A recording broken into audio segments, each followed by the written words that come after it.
Hello students, EDM का ये आपका पार्ट 4 है। इसके पहले थ्री पार्ट हम दे चुके हैं। मोस्ट इम्पॉर्टेंट ईडीएम है, कुछ इजी हैं, कुछ अच्छे अप टू द मार्क हैं। तो जो आपको अच्छे जो मोस्ट इम्पॉर्टेंट परीक्षा में आते हैं वो हम ज़्यादा समझा देंगे, और जो इजी हैं उनको फट से बता देंगे, ठीक। और जो चलिए, क्योंकि इसमें मिक्स दिए हुए हैं ना, चलिए देखेंगे अगला पार्ट, फोर्थ पार्ट। ना देखा हो पिछले वीडियो जरूर देखिएगा। देखिए 61 देखिए क्या है, putting the card before the horse. देखिए कई बार कई परीक्षाओं में आ चुका है ये, putting the card before the horse. अगर आप अर्थ पढ़ेंगे तो अर्थ से ही निकल आएगा कि जो कार्ट है उसको हॉर्स के आगे रख देना, ठीक। तो उसका मतलब क्या हो जाएगा, चीज़ों को उल्टे या विपरीत क्रम में रख देना। पढ़ने से ही आराम से क्लियर हो जा रहा है कि चीज़ों को अव्यवस्थित क्रम में रख देना।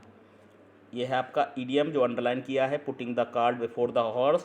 इसका अर्थ हो जाएगा कि चीज़ों को उस क्रम में न रखना जिसमें क्रम में वो होती हैं नेचुरली, उसका क्रम बदल देना, ठीक। चलिए अगला क्या है, अगला है आपका, देखेंगे कौन सा है, विद नो वॉइस। आपका दिया है विद वन वॉइस, वो नो नहीं सॉरी वन है। ये है आपका ईडियम जो हमने गोला किया है, सर्किल किया है, विद वन वॉइस, एक आवाज़ के साथ। एक आवाज़ को क्या बोलेंगे, आपको मालूम है, एक मत को बोलते हैं यूनिनिमस। एक मत के साथ, एक आवाज़ के साथ, एक बात के साथ। यूनिनिमस माने सर्वसम्मत, ठीक। सर्वसम्मत मतलब उसको यूनिनिमसली चुन लिया गया, मतलब एक मत से चुन लिया गया, एक आवाज़ से चुन लिया गया, ठीक। तो विद वन वॉइस का मतलब एक मत, यूनिनिमसली। और नेक्स्ट है eight the first blush. At the first blush, इसका क्या होगा, वो this the scheme appears worthless. ये स्कीम लगती है एट द फर्स्ट ब्लश का मतलब पहली ही बार में, eight the first site. Eight the first site, पहली बार में, बी ऑप्शन आपका सही है। एट द फर्स्ट ब्लश का मतलब एट द फर्स्ट साइट, पहली बार में, प्रथम बार में देखने से ही ये स्कीम क्या लगती है, ये आपको बेकार लगती है। तो at the first blush, at the first sight. चलिए और है नेक्स्ट, अब है नेक्स्ट इम्पॉर्टेंट है, नेक्स्ट इम्पॉर्टेंट है ये, all Greek to me. All Greek to me, all Latin and Greek to me भी हो सकता है, क्योंकि इस ये भी होती है ना, ऑल ग्रीक क्या कह लीजिए, या ऑल ग्रीक एंड लैटिन, ये भी है। चाहे आप ऑल ग्रीक कह लीजिए, हमने बताया ना, और या ऑल ग्रीक एंड लैटिन, दोनों दोनों ही एक ही ईडियम है। तो ये चीज़ हमारे लिए all Greek and all Latin है, तो इसका मतलब समझ से बाहर है। ग्रीक एंड लैटिन समझ में नहीं आती ना, तो उसके लिए समझ से बाहर लिख रहे हैं, हम हिंदी भी लिख दे रहे हैं, समझ से परे लिख देते हैं, ठीक। ये चीज़ हमारे लिए कैसी है, ग्रीक, ऑल ग्रीक है, ऑल ग्रीक का मतलब समझ से बाहर, ऐसी चीज़ है जो समझ में नहीं आएगी बिल्कुल, क्या है इसमें दिया है। अगला है ही लुक्ड ब्लैक। तो इसमें क्या होगा, इसमें है लुक्ड ब्लैंक, अंडरलाइन कर दें, ये है आपका idiom looked blank. Looked blank का मतलब क्या होगा, लुक्ड ब्लैंक का मतलब है was without any emotion. He looked blank, तो वो कैसा दिख रहा था, बिना कोई इमोशन के, बिना कोई फीलिंग के दिख रहा था। ऑप्शन नंबर आपका क्या होगा, ए सही होगा, ठीक। He looked blank, he was without any emotion. Next है, नेक्स्ट देखिए ट्रम्प्ड अप है, ट्रम्प्ड अप, इसको अंडरलाइन कर दें हम, ये अंडरलाइन इसमें नहीं हो पाए हैं इस फाइल में। तो ट्रम्प्ड अप, ट्रम्प्ड अप का मतलब, ट्रम्प्ड अप का है कॉन्कक्टेड, कॉन्कक्टेड मतलब मनगढ़ंत। मनगढ़ंत कोई स्टोरी बना लेता है ना, उसको कहते हैं कॉन्कक्टेड, मनगढ़ंत कहानी। मनगढ़ंत बनाना, कहानी बनाना, ठीक है, स्टोरी तो लिखा ही इसमें। तो मनगढ़ंत बनाना, किसी भी बात को मतलब ऐसी फर्जी बना लेना, ठीक। तो ट्रम्प्ड अप, तो ट्रम्प्ड अप हो सकता है कठिन लगे आपको, ट्रम्प्ड अप का कॉन्कक्टेड होगा, कॉन्कक्टेड। और क्या है, नेक्स्ट है गिफ्ट ऑफ द बैग गैब, इंपॉर्टेंट है, गिफ्ट ऑफ द गैब। उसके पास गिफ्ट ऑफ द गैब है, क्या मतलब है, उसके पास मनी है कि स्पीकिंग पावर है कि मेमोरी पावर है कि बहुत लोगों का गिफ्ट है। उसके पास गिफ्ट ऑफ द गैप का मतलब होता है पावर ऑफ स्पीकिंग, उसके पास गुड स्पीकिंग पावर है, इसकी स्पीकिंग स्किल है। ऑप्शन नंबर क्या हो जाएगा, सी। तो गिफ्ट है गैप का, जो उसके पास जो गिफ्ट है वो किस चीज़ का है, स्पीकिंग का। तो स्टूडेंट समझ रहे हैं आप, gift of the back gap का मतलब गैप लिखा है, बोलने की कला, बोलने का हुनर, अच्छे बोलने की कला। अगला है 68 नंबर है आपका, set the bet. Set the bet, bet कहते हैं ना, सेट द बेट, अंडरलाइन कर दें हम, सेट द बेट। अब बेट करना मतलब सेट कर देना, मतलब जो जिससे कांटा मछली से फंसाते हैं तो उस कांटे को कहते हैं बेट। तो सेट द बेट कर लिया, उसका मतलब क्या कि लेट द ट्रैप, जाल डाल दिया। इजी है। सेट सेट दैट बेट का मतलब उसने जाल डाल दिया। जाल डाल दिया किस लिए? जाल उसने पकड़ने के लिए डाल दिया, उसने लोगों को फंसाने के लिए डाल दिया। लेट द ट्रैप, ये भी ईजी है। I have decided to give it a shot, give it a shot, आपका जो ईडियम है वो है आपका गिव इट ए शॉट। इसका अर्थ बताना। गिव इट ए शॉट का मतलब ट्राई समथिंग, कुछ प्रयास करना। गिव, कुछ नया प्रयास करना, कुछ अच्छा प्रयास करना। ट्राई समथिंग, कुछ भी अच्छे के लिए प्रयासरत रहना। ठीक है, बी ऑप्शन आपका आएगा। तो जो ना आते हों आपको, आप नोट कर लीजिएगा। आते हैं बहुत अच्छी बात है, रिवीजन हो जाएगा। Give it to a shot का मतलब ट्राई समथिंग। और क्या है? अच्छा, इससे पहले हमने बताया था ना, to turn a deaf ear up to turn a blind eye, वही है। डीफ ईयर का मतलब अनसुना कर देना, ब्लाइंड आई की तरह देखना, तो मतलब नज़रअंदाज कर देना। इसकी हिंदी क्या हो जाएगी? नज़रअंदाज कर देना। हाँ, नज़रअंदाज कर देना। तो उसका क्या होगा कि कोई ऐसा बहाना करना कि देखा ही नहीं बिल्कुल। हाँ, टू टर्न ए ब्लाइंड आई का मतलब ऐसा बहाना करना कि कुछ देखा नहीं है, तो to turn a blind eye, easy है, कोई टफ नहीं। ठीक, और इसमें है इंडेड। आपका अगला है क्या है आपका 71 number. All his scheme to murder the king ended in smoke, end in smoke. ये भी देखिए क्लियर, कुछ इडियम होते हैं ना खुद अर्थ दे देते हैं, तो बहुत याद नहीं करना। इंडेड इन स्मोक ख़त्म हो गया किसके? धुएं के रूप में। धुएं के रूप में ख़त्म हो गया, इसका मतलब केम टू, कोई रिजल्ट नहीं निकला, सब बेकार हो गया, निष्फल हो गया परिणाम, सब बेकार होने जाना। Came to nothing, ended in smoke, smoke के रूप में बदल गया, मतलब केम टू नथिंग, कोई रिजल्ट नहीं निकला। उसकी his hard work came in smoke, ended in smoke, his hard work ended in smoke, मतलब उसका जो मेहनत थी वो सब बेकार चली गई। ठीक, आपकी मेहनत बेकार नहीं जाएगी। आप इंग्लिश अगर तैयारी करते रहेंगे तो बिल्कुल कामयाबी मिलेगी ऐसे ही। और अगला है run its course, run its course, ये है आपका। रन इट्स कोर्स का मतलब हो जाएगा develop and then come to its usual end. आपका सी ऑप्शन जो है, सी है वह। रन इट्स कोर्स, कोई चीज़, this fashion of long flowing skirts will run its course का मतलब डेवलप कर रहा है ये fashion, and then come to its, और कोई चीज़ चलती रहे और उसके बाद अपने आप धीरे धीरे समाप्त हो जाए, तो उसको कहेंगे run its course. Develop and then came to its usual end, कोई भी चीज़ चल रही है तो चल नहीं रही है तो वो सिस्टम या व्यवस्था या फैशन समाप्त तो होगा ही। तो run its course, run its course, fashion चला, कोई भी चीज़ चली, सिस्टम चला, उसके बाद चलते चलते चलते वो धीरे धीरे समाप्त हो, सब चीज़ को होना है। ठीक, चलिए अगला है 73 नंबर पे। क्या है इसको देखें, 73 नंबर पे है रेड हैंडेड, रंगे हाथों पकड़े जाना। ये भी इजी है, रंगे हाथों पकड़े जाना, रेड हैंडेड। वो रेड हैंडेड पकड़ा गया मतलब कि उसी समय पकड़ा गया जिस समय वो घटना को अंजाम दे रहा था। ठीक, at the time of committing the crime, crime को कमिट करते समय पकड़े जाना। ऑप्शन नंबर सी है, बहुत नहीं बताएंगे। अच्छा, अगला क्या है 74 नंबर पे है आपका, ये ऑप्शन आपका होगा लीव इन द लर्च।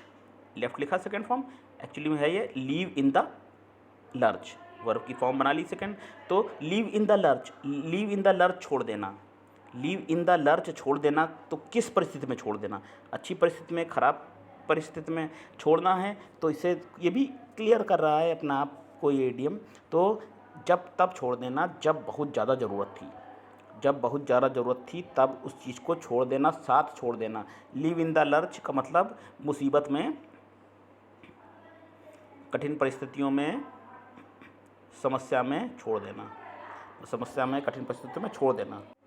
फिर से देखिए, लिव इन द लर्च, मुसीबत में, कठिन परिस्थितियों में छोड़ देना। अगला है आपका 75 नंबर पे है, तो on the brink of disaster क्या होगा? ये है आपका on the brink of disaster.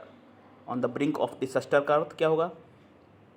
ये होगा at the point of, at the point of, option number B.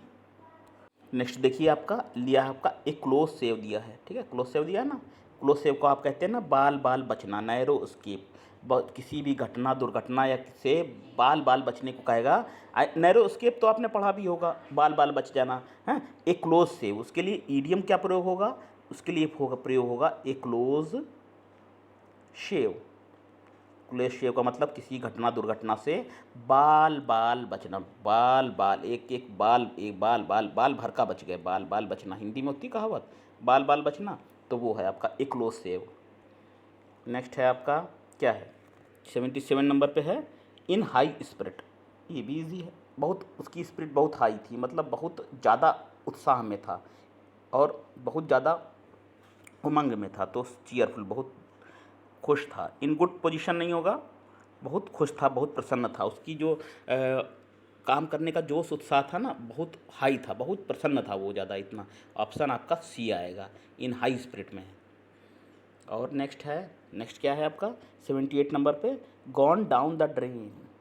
Gone down underline कर दें ताकि समझ में आए, गॉन डाउन द ड्रेन।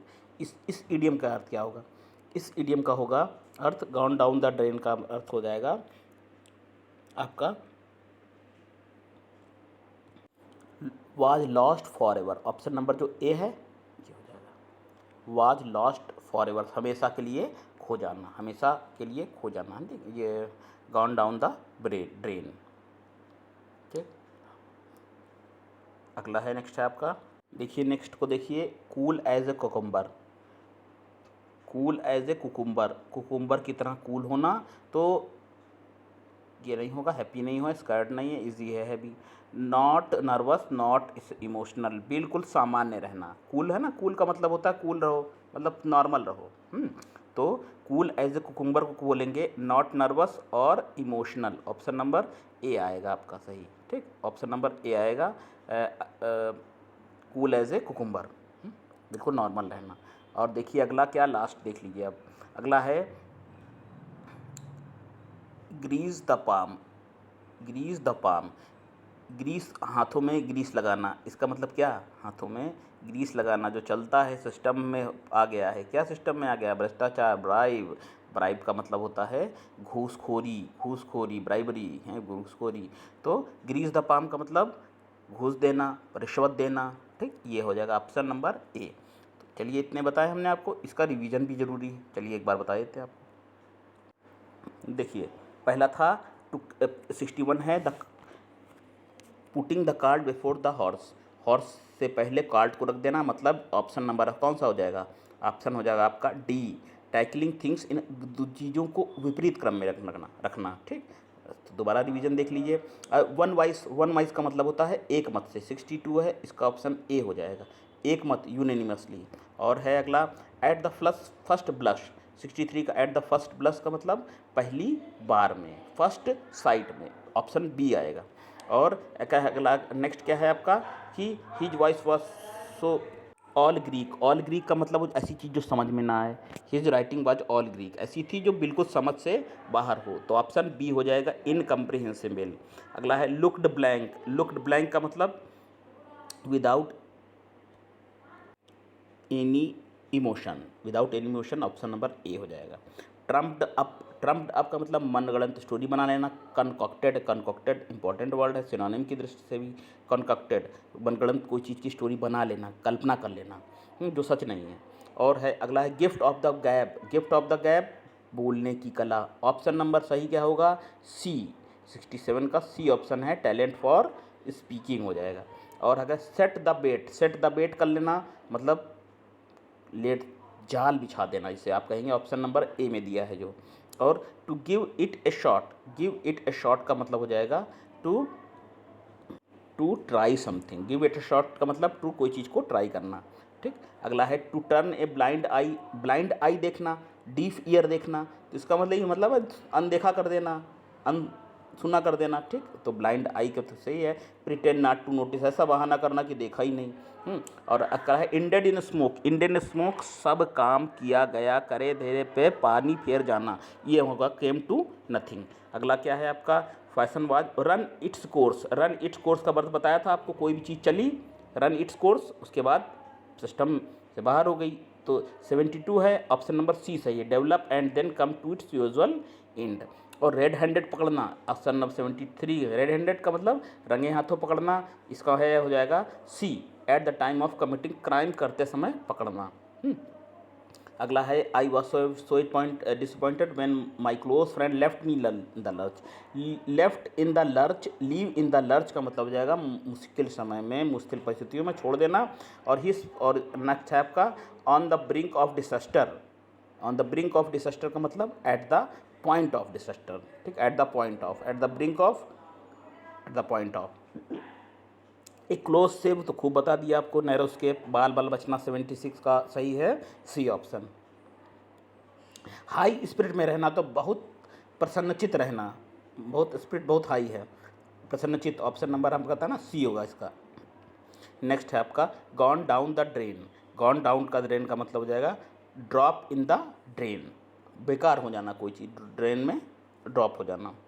और क्या है अगला, अगला है cool as a cucumber. Cucumber की तरह शांत रहना, बिल्कुल नॉर्मल रहना, ना दुखी रहना ना सुखी रहना, ना खुश रहना, ठीक।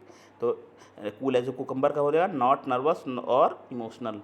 अगला है और लास्ट है grease the palm. Grease the palm, हाथों में ग्रीस लगाना, क्या करना, रिश्वतखोरी करना, रिश्वत देना, ठीक। तो चलिए विद्यार्थियों, ये आपका जो था ईडियम फ्रेज, ये आपका पार्ट 4 था, ठीक। आगे और पार्ट आएंगे, सब आएंगे, ठीक है। बस आप वेट करिए और सीखते रहिए इस तरह से अपनी परीक्षाओं के लिए, जिसमें इंग्लिश आती है उसकी दृष्टि से ये इम्पॉर्टेंट है। एसएससी में भी ये वर्ड आते हैं, सीयूईटी में भी आपको मिलेंगे, और जितनी परीक्षाओं में है ये सब इसी टाइप के आपको वर्ड ऐसे मिलेंगे। तो नोट करते रहिए, जितना अधिक मेहनत करेंगे तो सफलता की संभावना उतनी ज़्यादा होगी।